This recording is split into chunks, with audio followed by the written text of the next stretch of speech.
Heat capacity को हम सी से शो करते हैं। हीट कैपेसिटी क्या है? एक्सटेंसिव प्रॉपर्टी है। हीट कैपेसिटी एक्सटेंसिव प्रॉपर्टी मतलब क्या है? ये मैस पे डिपेंड करता है। हीट कैपेसिटी क्या है?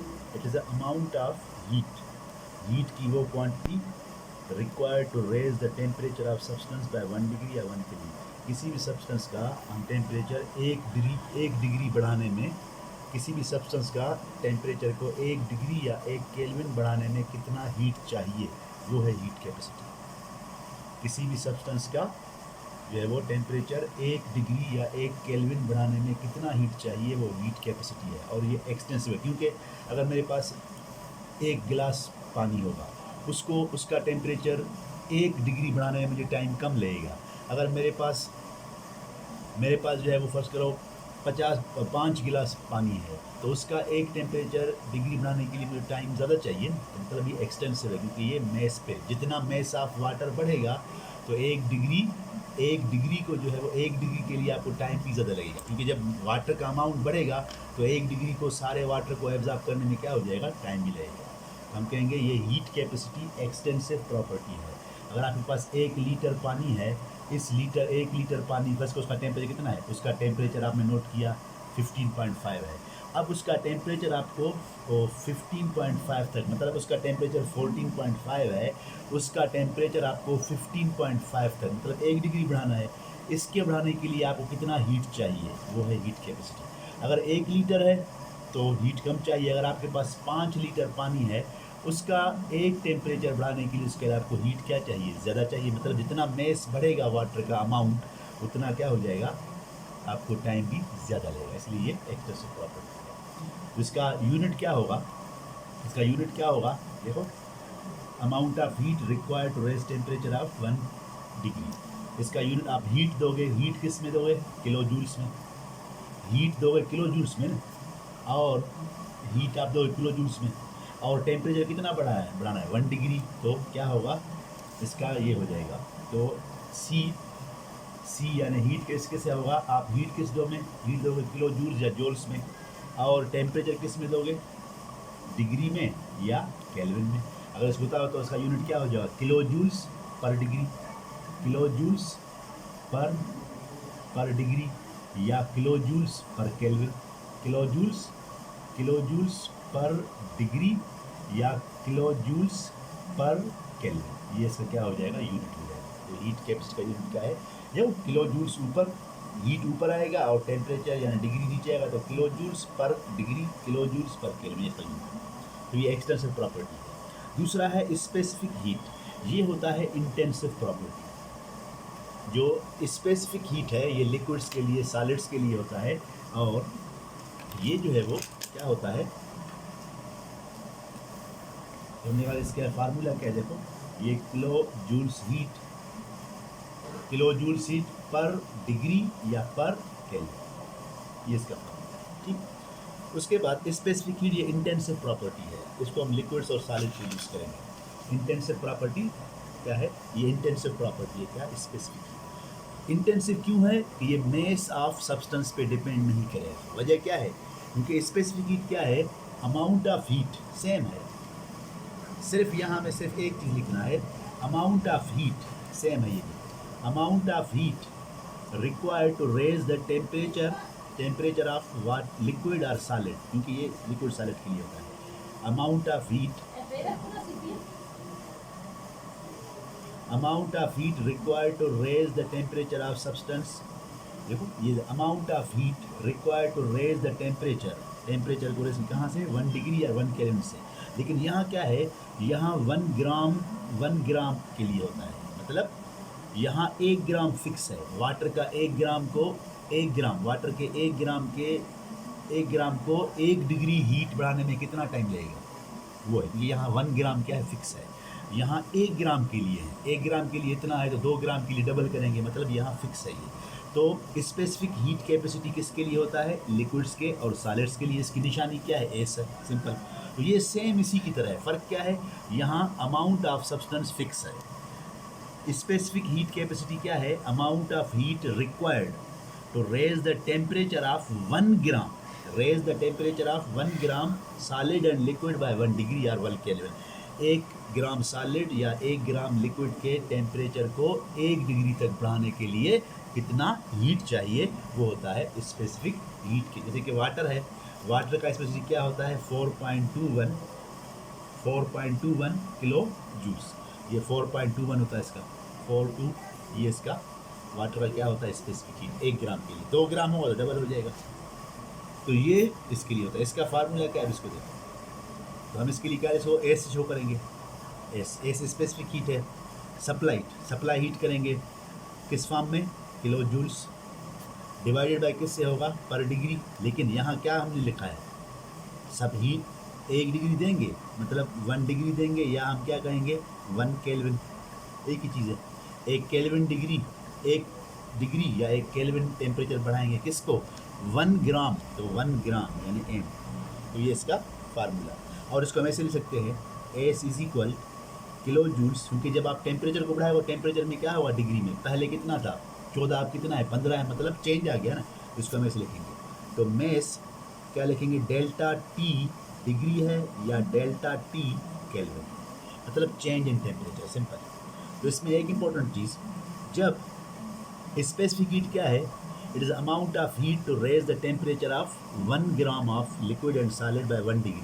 तो 1 डिग्री का टेम्परेचर चेंज तो आ रहा है ना, तो 1 डिग्री का टेम्परेचर चेंज तो आ रहा है, तो यहाँ डेल्टा टी डिग्री में या डेल्टा टी, इसी से आप इसका यूनिट निकाल सकते हो। अब इसका यूनिट क्या होगा स्पेसिफिक, आप देखो किलो जूल्स ऊपर है तो किलो जूल्स यूनिट है इसका, और नीचे क्या है ये मेस है, मेस में ग्राम में होगा तो क्या होगा ये पर ग्राम, क्योंकि डिवीजन में पर यूज़ करेंगे पर ग्राम, और ये डिग्री भी क्या है नीचे तो पर ग्राम पर केल्विन, या फिर हम कहेंगे किलो जूल्स पर ग्राम पर डिग्री, क्योंकि डिग्री में अगर हमने टेम्परेचर को डिग्री में लिया है तो पर ग्राम किलो जूल्स पर ग्राम पर डिग्री, अगर आपने केल्विन में लिखते हो किलो जूल्स पर ग्राम पर केल्विन, ये इसका यूनिट होता है।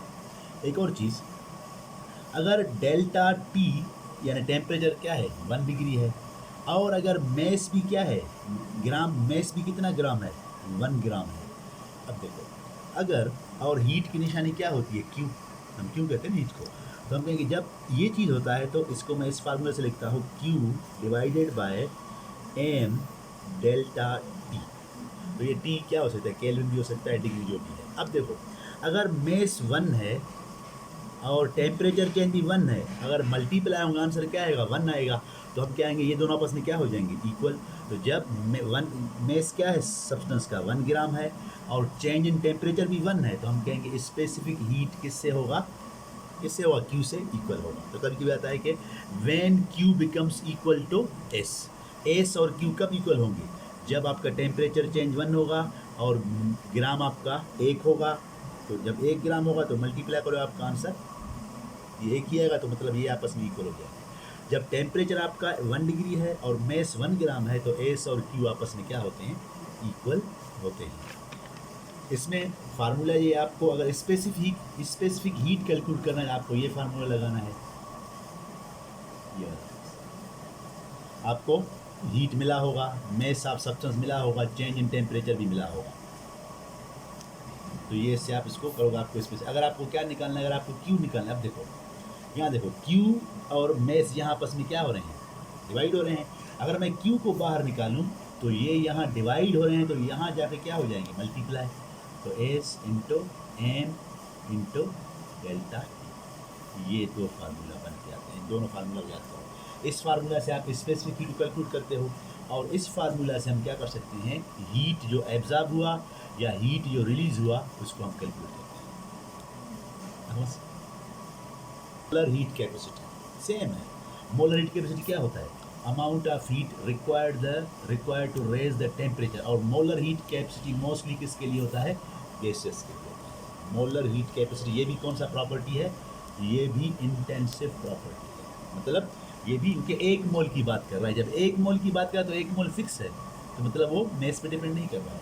तो मोलर हीट कैपेसिटी क्या है, ये भी इंटेंसिव प्रॉपर्टी है, और ये मोस्टली किसके लिए होता है गैसेस के लिए। तो मोलर हीट कैपेसिटी को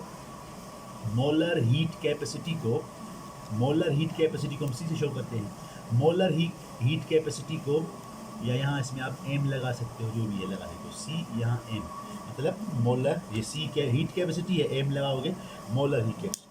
तो मोलर हीट कैपेसिटी क्या है? Amount of heat required to raise the temperature of 1 mole of gas. 1 mole gas के टेम्परेचर को, 1 मोल गैस है, गैस क्या है? 1 मोल है। 1 मोल गैस के टेम्परेचर को 1 डिग्री या 1 केल्विन तक बढ़ाने के लिए कितना हीट चाहिए? वो मोलर हीट कैपेसिटी होता है। इसके लिए फार्मूला क्या होगा? ये सी में लिख रहा हूँ। हम क्या देंगे? क्यू। क्यू क्या है? हीट गिवन, और डिवाइडेड किससे होगा? किसको आप देख रहे हो? एक गैस के 1 मोल को, मोल को हम किस में शो करते हैं? एन से। और सेम यहाँ डेल्टा टी लेंगे, टेम्परेचर। डेल्टा टी क्या है? टेम्परेचर। अब टेम्परेचर किस में होगा? केल्विन में भी हो सकता है या डिग्री, उसमें है डिग्री में भी। अब इसी से आप निकाल सकते हो इसका यूनिट। अब कहते हैं मोलर हीट कैपेसिटी का यूनिट क्या है? देखो, हीट, क्यू हीट है तो हीट को किस में लिखते हो? जूल्स या किलो जूल्स। ऊपर है तो ये ऐसे आएगा। इसका यूनिट क्या होगा? Kilo joules. और जो नीचे है वो पर, ये नीचे क्या होगा? ये पर मोल, क्योंकि एन पर मोल है। किलो जूल्स पर मोल, ये पर क्या है? डिग्री। अब पर डिग्री, डिग्री है या, क्योंकि टेम्परेचर अगर आपने क्या लिया? डिग्री में लिया तो क्या कहेंगे? पर डिग्री सेल्सियस। या फिर अगर किस में हमने केल्विन तो क्या करेंगे? पर केल्विन, इसका यूनिट। तो इस पे मोलर हीट कैपेसिटी का यूनिट क्या होता है? किलो जूल्स पर मोल। वो क्या था स्पेसिफिक का? किलो जूल्स पर ग्राम, क्योंकि वो ग्राम के हिसाब से था। ये किलो जूल्स पर मोल पर डिग्री, किलो जूल्स पर मोल पर केल्विन, ये इसका यूनिट है। तो ये गैसेस के लिए होता है। इसके लिए भी 2 फार्मूले हैं। अगर आपको गैसेस का क्या मालूम करना है? हीट कैपेसिटी 1 मोल का, मोलर के तो क्या लिखेंगे? क्यू डिवाइडेड बाय, यहाँ क्या होगा? N delta T.